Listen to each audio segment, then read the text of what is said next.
Dave Grohl said, "No one is you, and that is your power." So I have some exciting news about the year ahead. I'm gonna be a resident assistant at my college. I am super excited and also really nervous, which is weird because I've wanted to be an RA for a really long time. Like, since I was in high school, I knew it was something I was going to be interested in doing, and I couldn't wait to apply. I remember looking up all this information about it, even when I still had like 2 years before I could apply to do it, because in my college you have to be a rising third-year student in order to apply to be an RA. When the time finally came, I was very excited, but as soon as I'd applied, I started to get really nervous.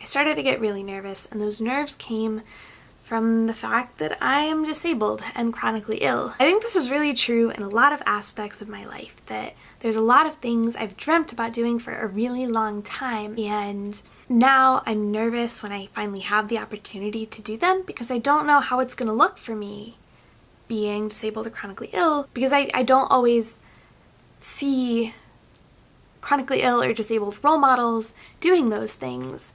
And I'm not sure if I'm going to be able to. And being a resident assistant was one of those things.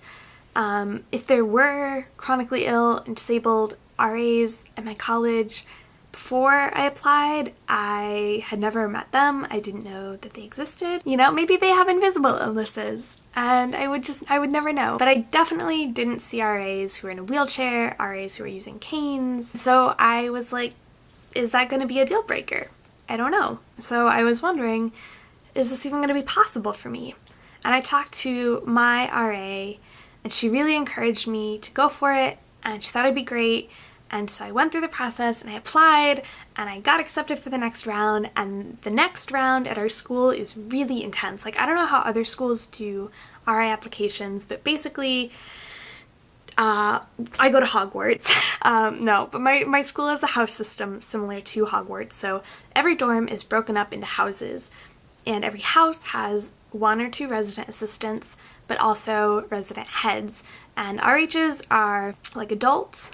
Like, we're all adults in college, but these are like actual adults who like have like a grad degree and are older than us and are usually a married couple and maybe even have kids, so that's fun. And the RHs have a lot of say in the hiring process for their house's RAs. So after you've gotten through the first round of the process, you have to do a lot of interviews. Every house that might be interested in hiring you does an interview with you.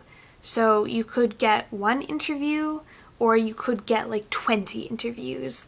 And either way, you're going to be talking with a lot of people, answering a lot of questions, and basically that's like your chance to show them who you are and why you'd be good and like whether or not you'd vibe with that house. I can't believe I just used the word vibe like that. I was nervous because my health does prevent me from doing certain things, and there are dorms on campus that I can't live in because they're inaccessible. I was worried that me not being able to play intramural sports or run up and down 4 flights of stairs at a time or like jump up and down would somehow be a major disqualifier in being an RA, which I know is silly and unreasonable, but in my mind I was just like, what if that's a deal breaker for them? What if they just don't want to hire me? What if nobody wants to hire me and I don't get a job? I don't get to be an RA. I didn't have to disclose anything about my health to anybody during that process, but I did. In every single interview, I made it a point of talking with the RHs a little bit about my health. And I did this because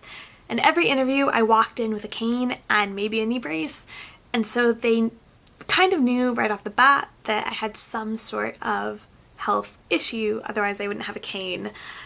And I wanted to put myself in control of that situation. I always waited until there was a question that came up that it made sense to talk about it on, and I would find a way to briefly explain it, because if I explained it to them, then I was doing it on my own terms, and I could explain it in a way that turned what they might see as a weakness into a strength. For example, they asked me about one thing that would uniquely make me a good RA. And I would talk about how when I was a first year, there were a lot of activities that I wanted to participate in, but they were inaccessible, or I wasn't sure that they would be accessible, and I didn't want to burden other people by asking for accommodations or asking for help.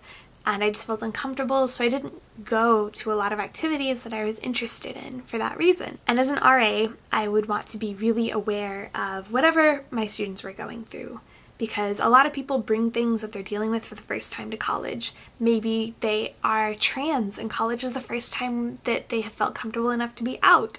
Maybe they've never been away from home before. Maybe they're in a new country. Maybe they are dealing with new mental health issues or new physical health issues. Whatever it is, I want to be aware of what they're dealing with so that nobody feels like they can't participate in something. Maybe we're going and doing something that's a little pricey and they really don't have money and they feel uncomfortable mentioning that. I told them I wanted to make sure that events and activities and the space and the house as a whole was accessible to all students, and that nobody would have to feel like a burden, because I would take all those things into account when I was planning things or helping to build community. Obviously, everyone was gonna make their own decisions and feel whatever way they felt about me and my health issues. And even though I knew it was irrational, I just had this like really deep fear that I was gonna go in and all the resident heads were gonna be like, oh, we don't want to hire somebody with a disability, or like we don't want to hire someone with a chronic illness, like we can't have like a defective RA. And I say that not because people with disabilities are defective, but because my anxiety and like the thoughts in my head get the better of me. Like I worry that people will see me as defective, even though I don't see myself that way, because that's just, I don't know, that's like my fear talking. I was really worried about that, but I think taking control and showing them that that didn't make me weak, that it made me uniquely qualified to handle this position and be compassionate and aware really, really helped. And at the end of the process, I did get a job offer to be an RA, and it was for a dorm that I really, really loved. They were like my favorite through the whole process, so I was just like over the moon that they wanted to hire me. And I'll be starting in a few weeks, and I am just so excited to embark on this new adventure and this new challenge. But I'm also really nervous because those same thoughts in my head that made me think I wasn't going to be a good RA and I wasn't going to get hired had me worried that, like, what if my students don't like me? What if my students don't want an RA that is disabled or chronically ill? And what if I can't be a good enough RA for them? Just all of these like silly, unfounded thoughts, because I know they're going to be incredible people and they're going to be wonderful and I'm going to have the best time being their RA. I think I just have to talk myself out of those unrealistic thoughts and stop listening to my fear and remind myself that this perceived weakness is a strength, because I'm going to be able to help students and understand students who are going through things, because I've been there too. I get to be that disabled, chronically ill RA that I never had to look up to and know, hey, this is possible. Like, other students are going to be able to look up to what I'm doing and say, this is the thing that's possible for me. And these things that I'm worried will hold me back because other people might see them as a weakness, even when I know that they're not. They're going to know that it's possible. And that is really exciting for me. It's definitely going to be hard. It's going to require a lot more from me in terms of time and movement and activity and awareness, but I think it's going to be worth it. And I'm really, really stoked about this year. So to anybody out there who's feeling like your illness means that you're not good enough, I'm here to tell you that you are. You can still live a life you are proud of. You can still do the things you want to do. Yeah, there's going to be a lot that we can't do. There's going to be a lot that we're not able to do in the way that we want to do, because that is the nature of being sick and being in pain.